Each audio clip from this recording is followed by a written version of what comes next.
નમસ્કાર, આપ જોઈ રહ્યા છો T24 ન્યૂઝ ગુજરાત। સુરત શહેરમાં નો ડ્રગ ઇન સુરત સિટી અંતર્ગત NDPS નો વધુ એક વખત કેસ કરતી કાપોદ્રા પોલીસ। પોલીસ કમિશનર સાહેબ શ્રી સુરત શહેરનાઓના નો ડ્રગ્સ ઇન સુરતના અભિયાન અંતર્ગત ખાસ પોલીસ કમિશનર સાહેબ શ્રી સેક્ટર 1 સુરત શહેર તથા નાયબ પોલીસ કમિશનર સાહેબ શ્રી ઝોન 1 તથા મદદનીશ પોલીસ કમિશનર સાહેબ શ્રી A ડિવિઝન નાઓએ માદક કેફી દ્રવ્યોની હેરાફેરી તથા પેડલરો પકડી પાડવા અંગે સૂચના અને માર્ગદર્શન આપવામાં આવેલ, જે અન્વયે પોલીસ ઇન્સ્પેક્ટર શ્રી MB ઓસુરા સાહેબ તથા second police inspector MR Solanki સાહેબ નાઓએ સર્વેલન્સ સ્ટાફના PSI MB વાઘેલા સાહેબ તેમજ સર્વેલન્સ સ્ટાફના માણસોને માદક કેફી દ્રવ્યોની હેરાફેરી તથા પેડલરો વિરુદ્ધ કાર્યવાહી કરવા બાબતે સૂચના અને યોગ્ય માર્ગદર્શન આપેલ, જે સૂચના અન્વયે second police inspector MR Solanki સાહેબ તથા સર્વેલન્સ PSI MB વાઘેલા સાહેબ તથા સર્વેલન્સ સ્ટાફ માદક કેફી દ્રવ્યોની હેરાફેરી તથા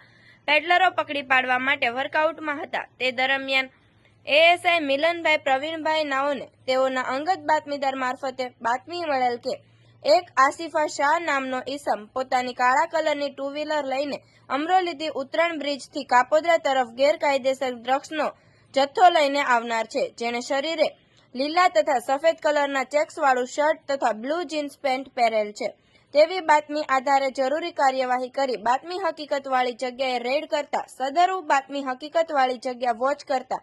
બાતમી વર્ણન વાળો ઈસમ કાળા કલરના મોટરસાયકલ ઉપર અમરોલી તરફથી ઉત્તરાયણ બ્રિજ તરફથી આવતા પકડી પાડી તેની અંગત ઝડતીમાં